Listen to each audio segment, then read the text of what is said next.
Take me back to the good old days when I didn't feel pain, when I didn't feel ashamed. Welcome to His Light in the Darkness. I am Shauna Fontaine. I started this podcast from a devotional that I wrote, which wasn't a typical devotional. We talk about depression, fear, addiction, anxiety, grief, worry. You don't have to be a Christian to listen, and you don't have to be a Christian to be a guest on my podcast. Make sure you like, follow, and subscribe so you don't miss an episode. Today, I have Miss Stacey as a guest. You want to say hello? Hello. So I'll give a little background on how I met Stacey. She was actually a friend of my son's, and we were at a concert, a weekend concert. And she was on FaceTime with him. And she was like, "Who is that?" And RJ said, "Oh, she's my mom." And she said, "Can she be my mom too?" And I know that Stacey has a few mother figures in her life. And so I call her my daughter. And all of my friends that I've had for years are like, when did you have a daughter? Currently 29 years ago. So, welcome, daughter. Hello. Hello. So, I'm going to I call you start. mom, I think, for a couple years now at this point. Yeah, I think it's been what, about 4 or 5 years? 4 or 5. Something I like mean, you're mama number 2 in my phone. So that. Well, I remember when you first met my son, like in person, and your eyes just went, because he's really tall, went to the top, and I was like, hi. yeah, I think it was the M-Fan barbecue in Tampa. Yeah, that's right. The Yankees. Boo to the Yankees. Just kidding. Just kidding for any of those Yankee fans. So I brought you on because I thought that you would be a really good person to discuss what you've been dealing with in your life. You're only 29. And do you want to tell the audience what you've been going through?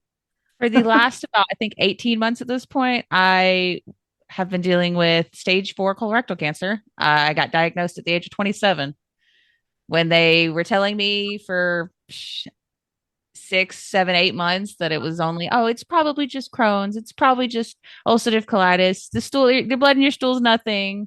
And then come to find out after a colonoscopy that no, it was way worse than what everybody was saying it was.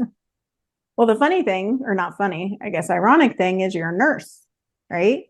So, ER tech, yeah, medic, army medic, or former army medic. I would say I can't do that anymore. But I knew it was something. I always knew it was something. And I was just like, all right, let me trust the doctors. The doctors know what they're doing. And yes, they do know what they're doing because I mean, I work with plenty of them. I've worked with plenty of them. But if you know something's wrong, like just keep pushing. Just keep pushing because your gut's going to tell you something's wrong.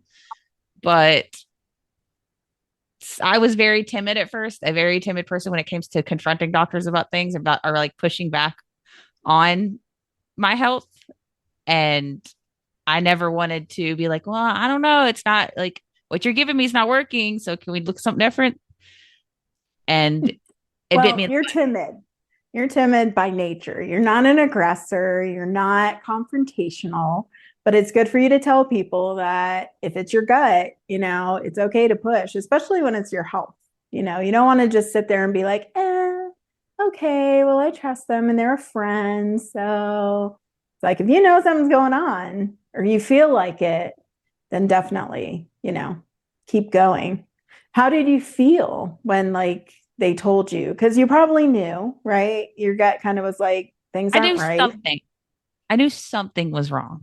But when I came out of the colonoscopy, I was expecting them to be like, oh, you got ulcerative colitis, you got Crohn's, easy peasy. The doctor kind of looked at me and like with just like a pity on their face, you could tell that like something wasn't right. And I was like, you found something, didn't you? And they were like, we did find a tumor 2 centimeters from your sphincter in your colon. And I was like, oh, they're like, we don't know if it's cancer yet or if it's a cancerous mass yet. But so they took part of it and sent it off. And then about a week later, they brought me to the doctor's office and said, yes, it is unfortunately cancer. And that's when they did like a more extensive scan and I figured out it was stage 4. And I Which, definitely, I I cried a lot. A lot of the first maybe 3, 4, 5 days, like I would wake up and be like, wow, this is really my life. This is really like, this is what I'm dealing with. Like I have cancer. And I didn't think at 27, like I'd be walking out of a doctor's office with a diagnosis of that. yeah, yeah, exactly. And you have a daughter, I right? do. Mhm. She And turns 7 next month. I can't believe she's that old already. My Yeah, little that's what's happening. granddaughter, and she's Like 3 years, spunky. okay. Oh, she's got an attitude. She's a fierce one. She'll tell you. She'll tell you what she's thinking. 100%. Well, I haven't seen her in a little bit because obviously right now with my health I can't fly or anything like that, and that's very difficult. And it makes me feel sometimes like that I'm a failure as a parent because I mean, hey, that's it's my daughter, and I'm not very hands on right now, and it's probably one of the worst feelings ever. well, I mean, so you and I have discussed many times that one, you're not lazy. You know, whenever you were healthy, or so you thought that you were healthy, you worked, you're a hard worker, you're an aggressor when it comes to work. Definitely good work ethic. And, you know, now you can't work. It's with your chemo and your treatment. It's like you don't have the energy, you can't, and you can't be around people. Your immune Yeah. system is like, Plus the job that I did was the ER. Like that is that is like the pinnacle of like I don't know what I have infection wise or disease wise. I'm gonna go get it checked out. So I can't exactly interact with those people anymore. yeah. And also that means that you can't see your daughter, unfortunately. So it's like, as a mom, you know, you're always going to feel guilty. Like it doesn't matter. You'll do something, it's going to be really nothing. Your kid's not going to remember, but you're still going to feel guilty. You're going to put that on yourself. You're going to be like, you know, if you could be with her, you absolutely would have her. You absolutely would, you know, spend time with her. And it sucks. It's like, I know there's a lot of people who are going through what you're going through, and you know, they probably feel the same way. I got to stay away from my kid. I got to, you know, take care of myself. And what, like I've always told you, if you don't take care of yourself, how are you going to take care of your daughter? You know, it's the same as on an airplane. Put the mask on you first and then take care of the person beside you, because you can't take care of her and be a good mom when you may not be here because you're not taking care of yourself, you know? So it's like, I know you feel like inadequate, but you're not. And that way our Like it gets listeners to the can point. chime in. Huh? It gets to the point where like with like especially with chemo, like you I couldn't even like her. She's still growing, obviously. So like her immune system is not. It's probably a lot better than what she was obviously when she was an infant, but like it's still not like peak because she's still growing. And like I can't even like I have to flush the toilet twice during chemo so that radiate like the radiated stuff goes away. My dog can't. I can't like he licks. He loves licking me. Can't lick me because it comes out of your every single body fluid you have: blood, tears, sweat, urine, any kind of body fluid. It's comes out of, and you just feel so you just feel like you're in this like radiation bubble. Well, I think a lot of people, I never knew that. Like until you told me, I had no idea. A lot of people see it and they'll look at it and be like, "Oh, you have cancer." They're like, okay, it's just another thing that everybody deals with, or some people deal with, and it's just like I don't think you ever like. And people look at me and that like they're like, "Oh, you didn't lose your hair. You're not in a hospital all the time." And I'm like, "Well, yeah, because everybody has the stigma of cancer being it's one thing. Oh, you lose your hair. You're in the hospital all the time. You're sick. Yada yada." But when you're dealing with it for 6 months, a year, 2 years, four, some people that have colorectal cancer, I know that have been doing chemotherapy for 4 years. Wow. Wow. You a lot of people are like, oh, like, and especially in the beginning, people are like, everybody's there for you. Oh, it's so sad. I'm here for you. I'm here for you. And then like you kind of like slowly start watching people be like, okay, this is a lot. You can't do anything. Well, I'm just gonna, and then they forget about you. But Yeah. you do learn in that there's a lot of people that will stick around. Yeah. I think that's a good point to make is that you find out who your real friends are, like who are going to be there in the dark times and in the bad times and when you don't feel good and go to the doctor's office with you and, be there to cry with you. And because it's not like you said, everybody's either you have like stage 1 or you have stage 4 and you're in the hospital and you're dying and they don't really understand the process. And I'm sure a lot of people are going through the same thing as you is like, I mean, because how long does it take you to recover from chemo? Well, with which I just want to touch back on what you said. Like even with the stage one, you're fine. Stage four, you're in a hospital. Like even then, like not all stage four looks the same either because like I've been to the ER maybe 3 times, but I've never been admitted to the hospital. Knock on wood, because I'm not going to speak that into existence, but I have been fortunate enough to where I have not had to be admitted for any kind of like infection or like any kind of precautions or anything. There was one time I got real close because I had like a fever that just wouldn't go away, but it looks different for everybody. Yeah, it's not like cookie cutter, but you have lost a lot of your hair. They just don't realize it because you had so much hair. Like And it still looks it's like you're fine. you learn a lot on how to make it look like you haven't lost a lot because like I've lost at least 50% of my hair, but you Wow. can't tell because I had so much. It was down to I think my waist at one point, and I had to cut it up to roughly shoulder, well, A armpit length little, yeah, armpitly.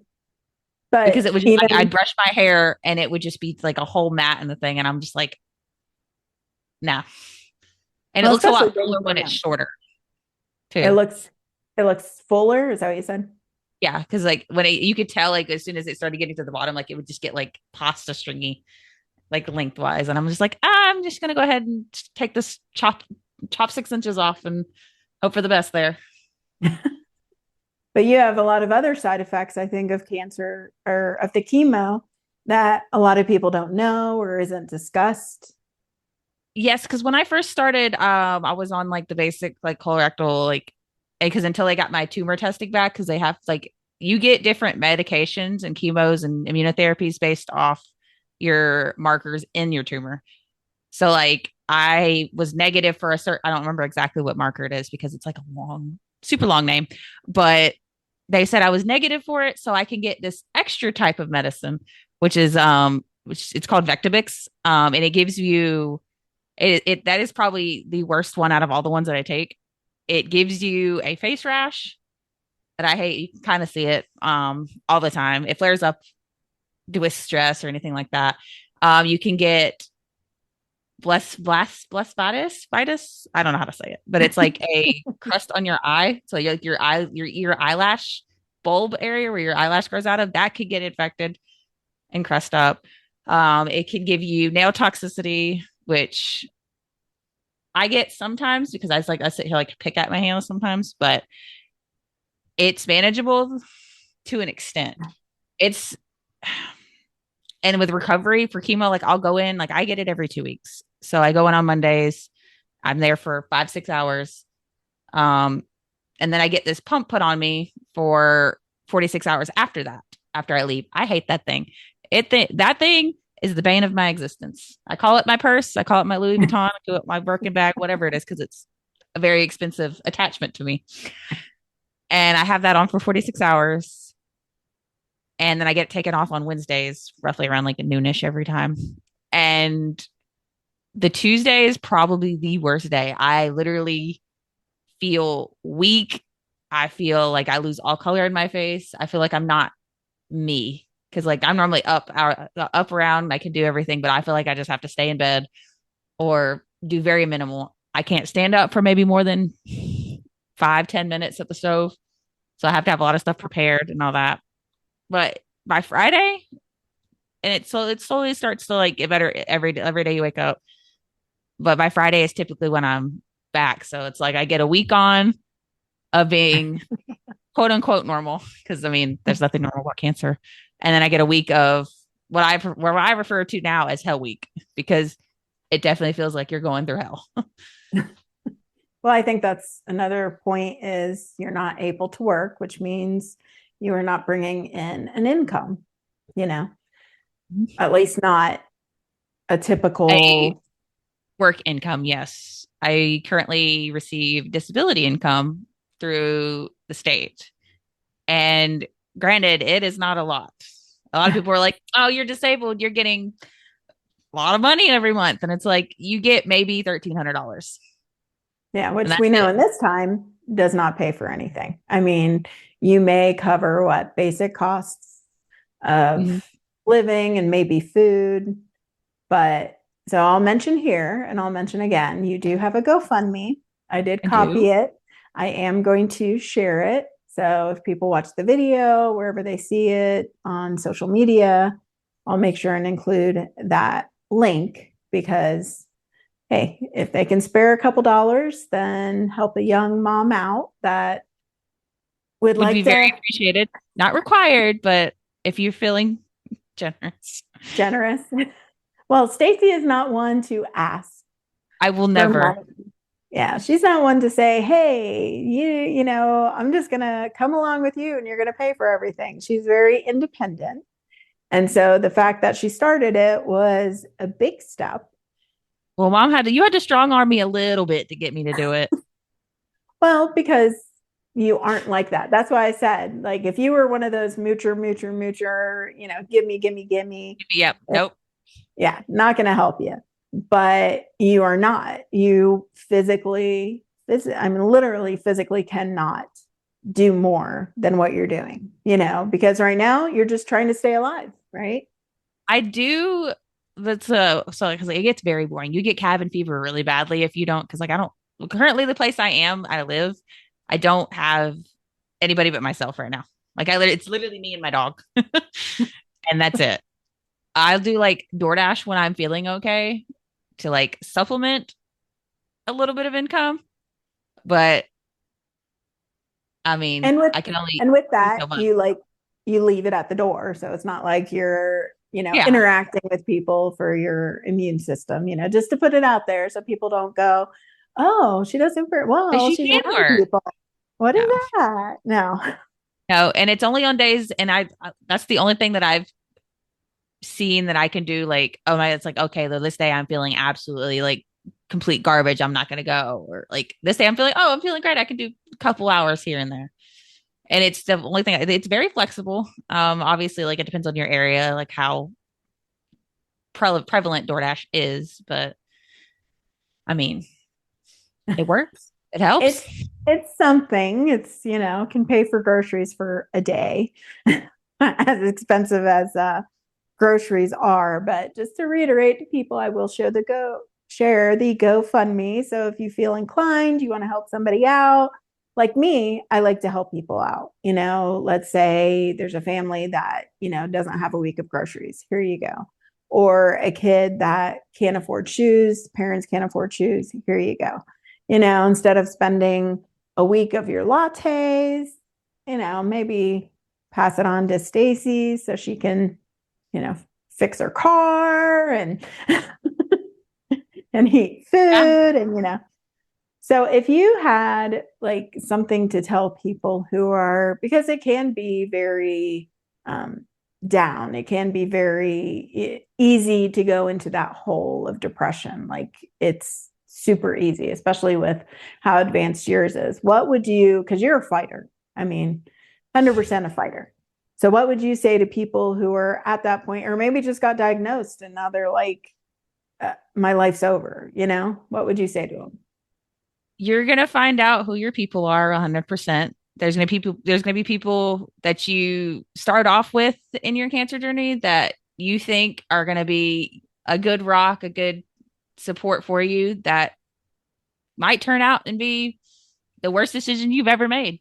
And that's well, they can break down your self-esteem. They're not gonna be supportive, they're not gonna be this, they're not gonna be that. Just get rid of those people. Those people don't matter. If they're causing you stress, boot them. That it's not conducive to you. You shouldn't feel bad about anything symptom wise because I mean, I know I do. I tell myself all the time that I look in the mirror and I'm like, this isn't the person that I used to see right before I got diagnosed. This isn't the same person. Like, you're never going to be the same person after this. You're going to be a different kind of person, but never going to be the same. And you lose things that, because like at one point they sent me that, they're like, you have to get radiation. You're probably never going to be able to have children again. And at 27, being not married, I have my one child, but and I probably didn't want another kid, but like knowing that I have no choice in that matter anymore, I, that was a whole grieving process in itself. And it's like I have to grieve the choices that I don't have anymore for myself because of this took it away from me. Yeah. It's like you didn't decide your life, but it doesn't mean that your life has to decide who you are. Yes, You you know? are not your cancer, 100%. I've had people tell me that the people that are no longer in my life, that cancer is all you are. You're a downer because you can't do anything, or you can't drink, or you can't do X, Y, and Z. Um, no, you're not. You don't have to do any of those things to have fun or enjoy your life or anything like that. You're not ugly.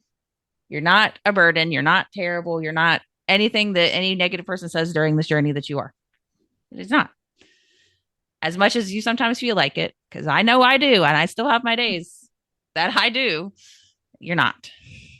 I think that in itself is like a fight to fight, especially if, let's say, it's a significant other, or somebody really close to you that you have in your life, like constantly, daily, and to be able to, like, to need to fight that and have the strength to fight those, what you hear audibly, from that person. It's like you have to shut it out, put up the brick walls, and just concentrate on you and concentrate on fighting. And I know it would be difficult, especially if you're in the same living space with someone. And it's like, okay, well, how am I going to push that out and have enough energy to fight, because you have a lot to live for. You only 29, you got your daughter, you got us, you Yes. got your brother, meaning my son, you've got, And my close actual brothers friends, too. your Got my actual family. brother Got my too, dog. your dad, you Everything. got your, so you have a lot of, even though you've had to push a lot of people out of your life, you do have a very good base, because you have your biological family. I don't mean that like you're adopted. I'm just specifying that if I call you daughter, you're not my biological, you know what I mean. My But chosen and my bonus family. yeah, your bonus family. So you have your core family that is there rallying around you, and then you have your extended family and close friends. Now, another thing that you've done is you were a gamer. That's basically how, or you are a gamer. That's how you Yes. met RJ. You got your big setup there. How has gaming, like, because a lot of people will go, oh, they're playing games, they're being, so aggressive, and this caused this and this caused that. And I know that that could be an argument, for some people. But what I've heard, I go to the gaming cons with you guys. I hear kids talk about depression, kids talk about anxiety. And I've never seen such a huge support system with gaming. So, how have you found it? Like, Gaming definitely gave me a escape, I guess so, because I mean, I have, like I said, the four walls that I'm in all the time with my apartment and everything. I don't get to leave it much. I can't do much. Um, but it definitely has given me a outlet for any kind of stress that I'm having. It's given me a distraction for any kind of things I might have going on. Because if you don't have a distraction, I mean you can just sit there and you're just like, okay, you're in your head and you're thinking, you're spiraling and it's not conducive to recovery or anything that you're dealing with. So even anything besides video games too. Any kind of hobby that anybody might have prior to being diagnosed with all this can be a good stress outlet for the situation. And it can be anything. It's like you want to, do pottery at home, or you want to do gardening if you can physically, or maybe you want to put puzzles together and challenge yourself with the, 2000 piece puzzle. I don't even know if there's a 2000 piece puzzle, but I know that you and I have talked a lot about having hobbies to distract you and to take you. Because if people sit in their minds, oh, look, this is what's going to happen, and a million thoughts can go through your mind, a million thoughts to distract you from, trying to be the best for yourself. And if you have kids, for your kids and a husband. Gaming also, another point I wanted to put out, gaming also makes it to where you can interact with your friends and stuff that you have made, are making, going to make in a safe space too, because you're not directly in front of the other person. So it makes it a little safer to interact. Well, I know there's annoying and bad people on the internet. There's annoying and bad people everywhere. Doesn't matter what arena you're in, always bad people. Not so nice people. But like, I remember when you met your friend from England, right? He had come over. Oh, yeah. And all of you guys met, and you guys had been, gaming for how long? Yep, it was me, Spencer, RJ, and Robbie. Robbie's the one that came from England. Ugh. And him and his family came to New York, and we had been gaming forever. And he's like, "Hey, we're gonna be in New York at this time." And at the time, I lived in Virginia with Spencer, and then RJ flew up from Florida, and we took the car, got in the car, and went straight to New York and met somebody that we had played with for 2 years at this point. At that point, now it's probably like 4 or 5 years that we've known them. Yeah, but exciting to be able to meet somebody. But you can have friends across the world, that maybe are in the same space. So I thought that gaming, hearing from you guys, because before I didn't really understand it, before RJ started doing it, and I'm like, okay, well, people play games. But just to know that the community is there, unlike what people perceive. So what I'm saying, I guess, is if young people are trying to find something to do and they're in that headspace of where, what am I going to do? Gaming can be an outlet for them where they can find camaraderie and that support and play the games and take their mind off of it and, climb up the score and be with people. I don't know if you've ever watched The Chosen. Like, I love that show. I don't know if you've watched it. One of my favorite shows of all time. And it is what people think is a Christian show. I say it's one of the best produced shows. So if somebody's a filmmaker, if somebody really appreciates quality, it's the best show I've ever seen as a filmmaker. Cast, crew, writing, and there was a scene, I think it was season 3, episode 2, and one of the disciples was coming and, he has a physical ailment. And he's like, Jesus, why aren't you healing me? I'm your disciple. You're healing everybody else. Why aren't you healing me? And he said, well, doesn't it mean more that you are praising me when you still have that? I had a discussion with a friend, I think I told you about, she just got possibly diagnosed. And that's one of the things we discussed is like, a lot of people will get mad at God. Why are you doing this to me? Why are you doing this to me? And it's like, I've had my fair share of moments doing that. For people who do have a faith, whatever it may be, and they're like, why isn't God saving me? Why isn't God swooping in? And that's just what I was thinking about it. And that's what came to mind was The Chosen, which for anybody who reads the Bible and they go, well, they do this and this. The director does say they take creative, creative ways to portray the story. But I think a lot of people will say, or they'll have somebody come in and go, you're not a good Christian. So God gave you this and you're suffering with this and he's not saving you. So you must not be a good Christian. You're not praying enough. You're not doing this, So the people who are, let's say, operate more by faith and are going, everybody's telling me that I didn't pray enough. Everybody's telling me. And what I say is, God's there to sit with us when we're in the lowest moments, because who else is going to be there? Let's say that, you can't reach your gaming friends and mom's not answering the phone and RJ's not answering the phone, which comes, it's quite often. So, Yes. So you're sitting with yourself RJ. and yeah, RJ, answer your phone. Gosh darn it. But it's like when you're sitting there in your space and you can't find somewhere, something to do, your hobby, you don't feel good enough to get up and do things. It's the purpose of the podcast is to give encouragement and hope, however that may present itself to be in life, whether it is your best friend coming over and sitting and crying with you and hugging you and, you guys watching videos together, or, maybe finally finding somebody like RJ on the phone, hello, and listening to what you have to say, So like, let's say that people I've just got done with chemo. They're tired. They're sitting on their own. They can't do anything. Like you mentioned, they're just really tired. What would you encourage them to think about?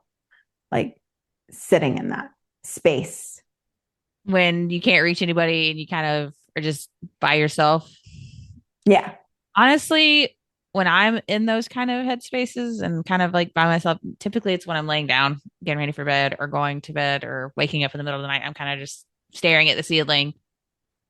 I honestly think about what I do have rather than what I lost in those kind of moments. Cause I'm like, okay, I have my daughter, I have my dog, I have my family. I'm still able to go out and do things like I'm going to Loot Fest next month. Thank you, RJ. I just kind of look at what I do have. And like, I know there's times where people are going to be like, I can't be positive. And I have those moments where everything is negative. It's okay to have those moments too. But, and at the same time, on the same side of the coin, look at the positives because the positives are going to get, or what is going to get you through it. Exactly. Which I I won't will, mention. I will cry my eyes out, but at the next day, I'll be like, okay, well, I still have all this stuff, X, Y, and Z. Well, I won't mention that you don't always answer your phone. That's besides the point. Do you remember I'm when? asleep.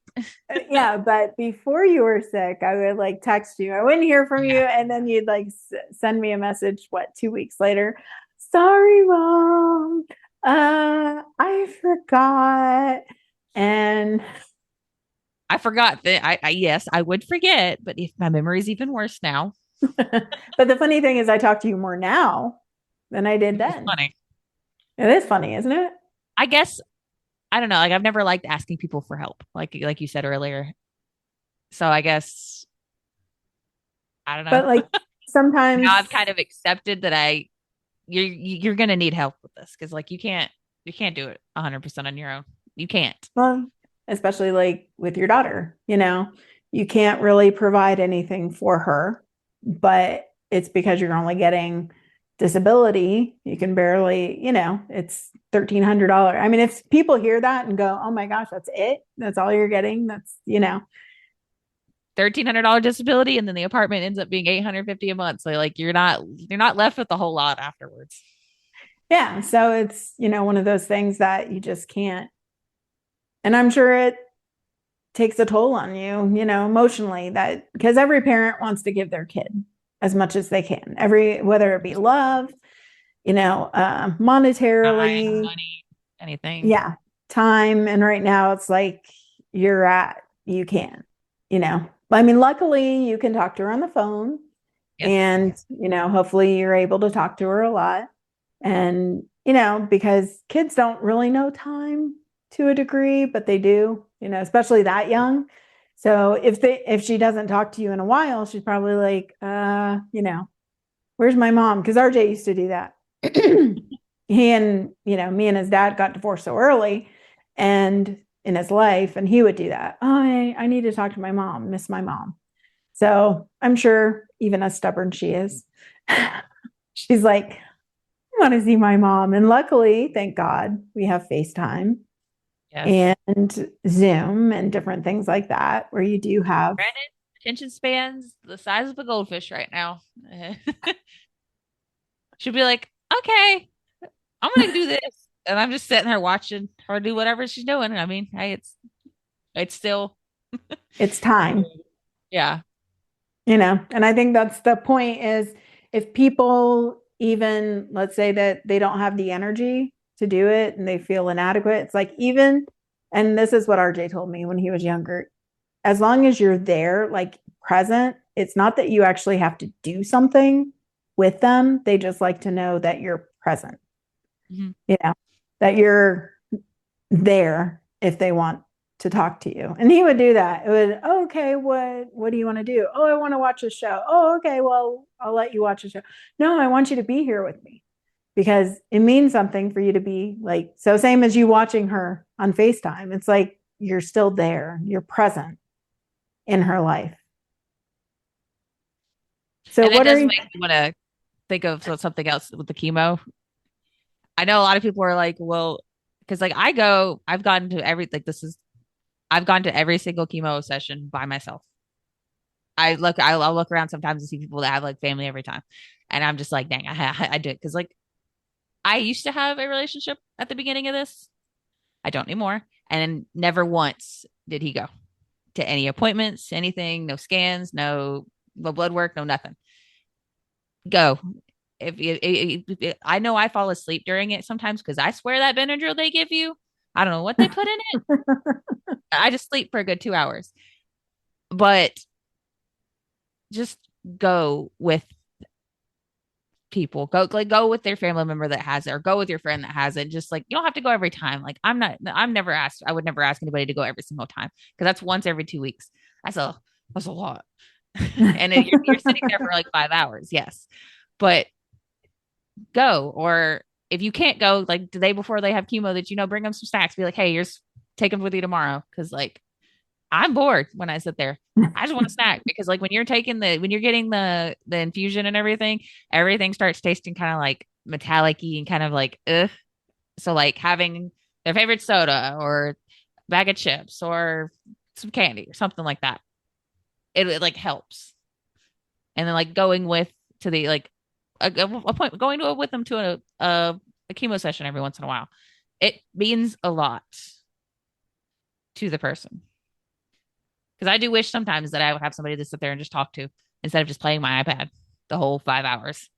Well, see, if But we were close, yes, I would go that's with another you. unfortunate thing is I'm all the way over here in Mississippi and everybody's everywhere else. Yeah, because I think you have a lot of friends that would definitely be on 100%. board. Yeah, with going, and even if your dad was close, and because where's your Oh, my brother? family would go. Yeah, My whole family, most of my family is in Georgia. Obviously, people are in Florida. I got family in Virginia. I've got people in Texas. I've got people in Colorado and it's just like they're everywhere. yeah, just But not I'm here. with you. Yeah. Well, hopefully you can get out, go somewhere else, be able to move. Obviously, you would have to call in all your siblings and, chosen siblings to come and carry everything for you, which I think they would. I think everybody would be like, "What do you need, Stacey? What do you I might need?" need help. I might need help moving soon, but we'll I cross I, that bridge I when it think. gets there. Well, is there anything else that you feel like you need to, or that's on your heart, I guess, that you would want to share? Um, Because usually as you talk, then like you start thinking about things and things come up and it's I mean, my heart hurts for you. I wish that I could do something. Unfortunately, my hands are tied. I can pray for you.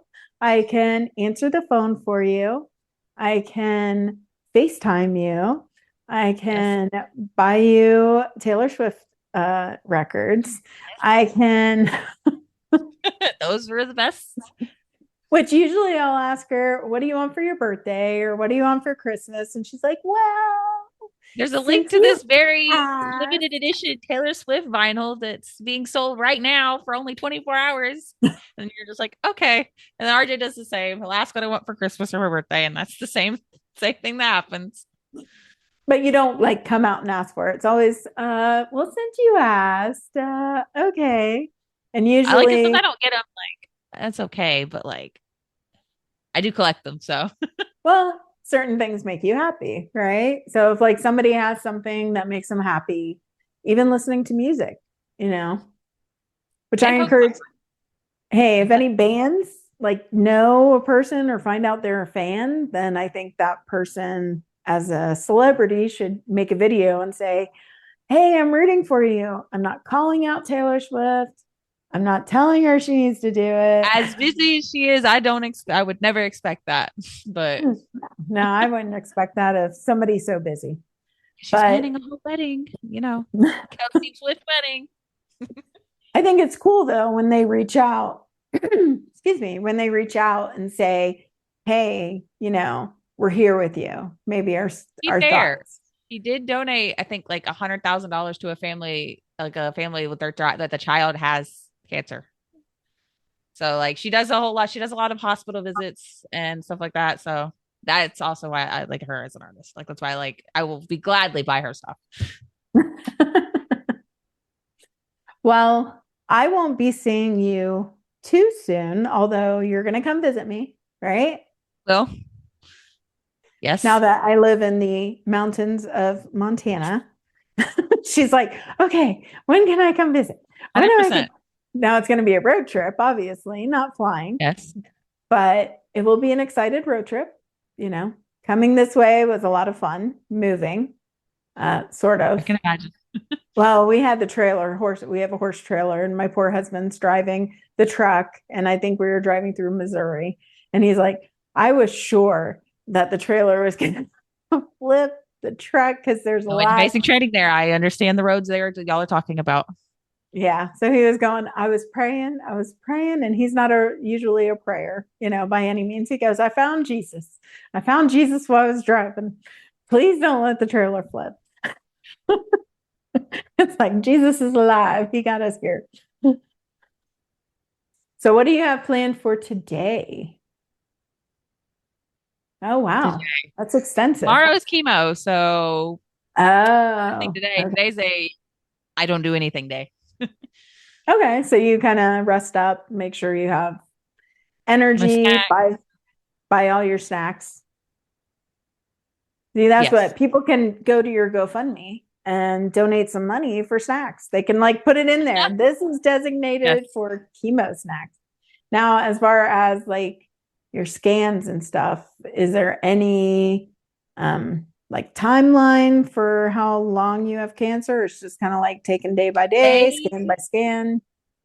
we do it scan by scan because if I have a surgery that I'd have to have a whole complete liver transplant and a complete like colon like resection, and I'd have to have an ostomy, and like they because I'm only 29, they don't want to put that on me if they don't have to. So we're kind of just taking it step by step. It's stable right now. I get them every 8 weeks. So they're not going to change anything until I do.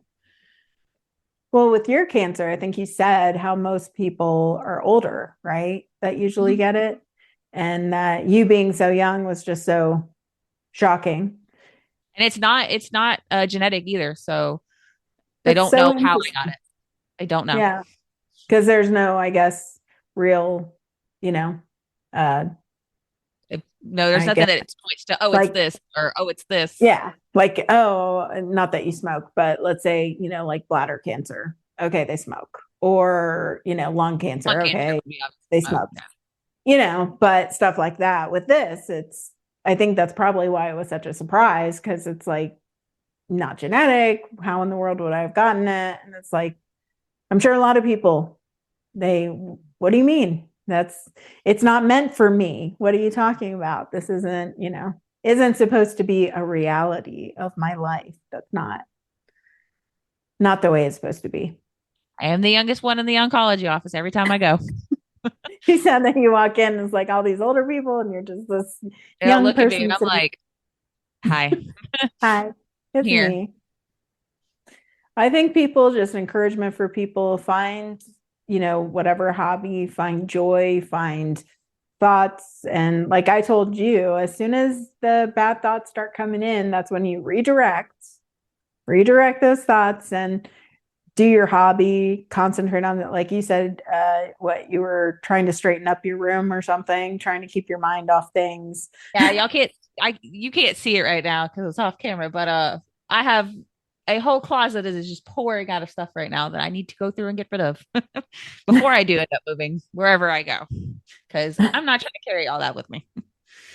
Well, I know that you're an inspiration to people. I know you don't feel that way and you don't feel like, that you should be, but I think you sharing your story will encourage other people to share. And then it will be like a community, and like you said, if you are the significant other, if you're a friend, whatever it may be, go to the doctor's appointments, go to the chemo appointments, call and check up, do something where it actually shows that you're part of the journey, you care. I mean, it is a lot, but some people will be like, it's a lot for me. What do you mean? It's like, yeah, but imagine what it's like for the person that's actually going through it. You Mhm. think it's a lot. Oh my gosh, I can't go to the game because I have to go there instead. But it's like, imagine what the person going through it is going through, not, oh my, it's going to take, gosh, 5 hours of my day. I mean, where it really is five Yeah. hours. I already feel like a burden on a lot of people's lives because of this. So just don't make them feel like more of one, I guess. Like if they ask you to go, it's because obviously they care about you and want you to care about them. Or yes, want you to care about them. And it's like, prove that they matter, because it's not their fault. I think that's a big thing is it's not like you chose it. It's not like you're trying to be a burden. It's not like they offered who wants this and you were like me, please me. And people who have it, they're not choosing that life. They aren't choosing the treatment. They aren't choosing, I mean, they want to stay I did alive not and choose that's a to be must. sick. I would much rather not be sick, but And I can't hope help it. hopefully things will turn around, you'll get better. And that's what we hope for everybody is, cancer sucks. Let's be honest, cancer sucks. There's a lot of types of cancers. And unfortunately, it's like it feels like every day I see somebody new that, oh, look, I got cancer. And it just seems so prevalent now than it was even 20, 30 years ago. It's because, I'm Gen X, so it was before you were born. But it just seems like now it's just constant. And what do you have? And it's just, and it really should be a community, not just like, I mean, nothing against some of these places trying to raise money for it. But I think, yes, raise money for it, but more than anything, be there for people emotionally and, support them as far as bringing them up, and not making them feel like life would be better without them. Yeah. Does that make sense? Yes. That was the roundabout way. And she's like, yes. Okay, thanks. Basically. No need to elaborate. They're Thanks still so the much. same person that they were underneath the cancer. Yeah. Still the same person. It's just you're different, but that's the same as going through any challenge in life. People end up being different because it's taught them things. Or, and physically obviously things are different. You can't help that. So, for everyone listening, make sure to like, follow, subscribe. Don't miss another episode. And we will have Stacey back. And I told her she has a choice of what she wants to talk about, because we talk about anxiety, fear, grief, which grief is part of diagnosis, part of, what you go through. That is grief, because you have to grieve what you can't have anymore. Fear, worry, addiction. We talked about a lot of stuff. Not that you would talk about addiction, but some of the other things. Alrighty, so anything left to say? A farewell? No, No. that's what I can think of right now with my shoddy memory. But yeah, it's just it's hard. It will be hard. It's not going to be easy, but you will get through it. You will be okay. Thank you very much, daughter. You're welcome. And we'll see everybody next time.